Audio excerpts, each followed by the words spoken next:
Santi, number one, you have the last word, and then I also request you to conduct the wrap-up session. There has been mention right here of non-weaponized deterrence. Okay. This is an easy, in a non-technical sense, you may think it's all right. But I think from the aspects of reliability or assured performance and redundancy in handling various complexities that can come, I think the 1974 test was of a device. Please note this, there's an enormous difference between a device and a weapon. Okay, it could be fairly large, it can be any size, it can be delivered by a aircraft carrier. But to be weaponized, it must be deliverable by the best vector you have and do its performance with due attention paid to redundancies, etc.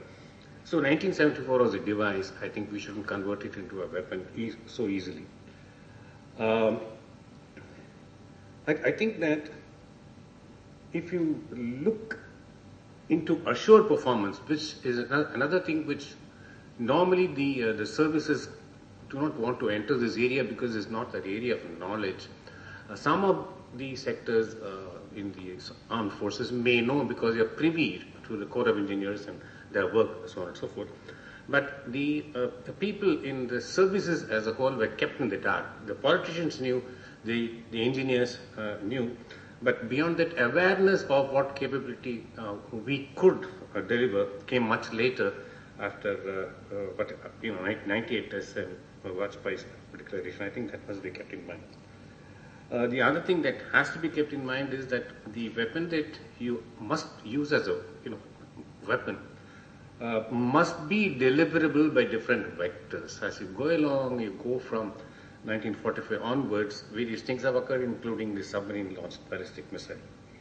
So, delivery capability by different vectors, as the vectors get defined slowly with due testing, must be kept in mind. So, if you look into this, the claim of non-weaponized deterrence is hogwash. Okay. It might have been a weak statement based by K. Subramaniam based on whatever information he had at the time, and I don't think he had much of that. Now that's number one, and it's over. Now I return to summing up. Right. I think we had excellent sessions. We had 10 papers. All of them were very well researched. They were focused. And therefore, I compliment is due to each of the researchers who presented. I must also compliment the discussions, which I said were also focused. Among others, I would like to compliment Dr. Kalaser, who gave an excellent presentation on Iran, and that is particularly welcome because he's the only foreigner around here. Assuming that we are aliens. The recommendations, the first is easy. We need more such conferences. Okay? It's very easy. And I think this is one of the better conferences I've attended on the subjects for years and years.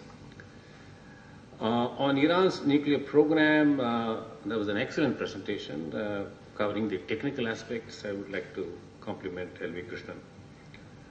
But I think what needs to be added in the years ahead in such seminars being held in the future, I think we need to have more information on the non-nuclear part of the device itself or the weapon itself. By non-nuclear, I essentially mean the lenses that go around the core and set it off, and it must have redundancies, etc., etc. I look also for advances in this area, including exploding bridge wire detonators. Earlier it was lead acid, and that's part of ancient history. Are there indications in Iran's program of research being conducted? Is it by themselves or is it in collaboration with others? Weight reduction is another possibility that has to be addressed again. Safeties and securities. I think this is very, very important before a device becomes a weapon with all the adequate levels of protection, including the last signature coming from the head of state or head of government. I certainly would look for more information on how they proceed to indigenize, as I mentioned earlier, because the embargoes are very stiff, they are hard to dodge anymore.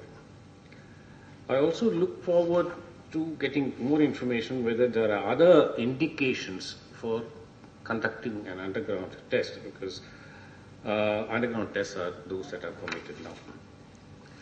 Okay, I must say that this was very informative and in some senses educational, and I compliment the organizers. Thank you.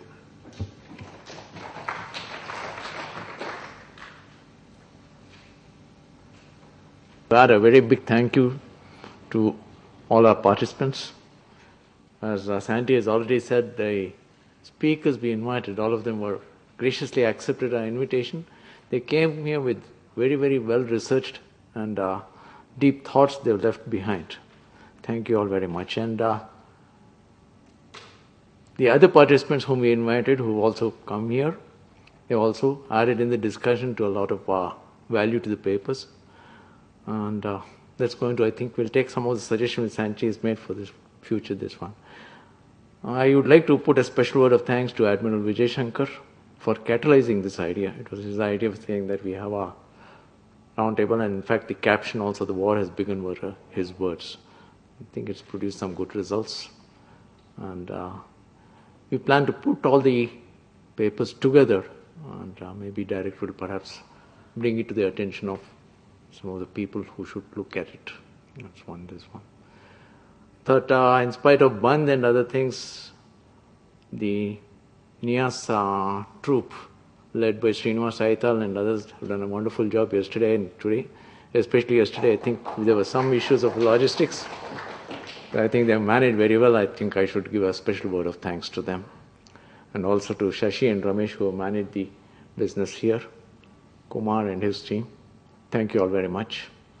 And maybe we hope to look forward again for a new conference on this topic or on the topics which were suggested. Thank you.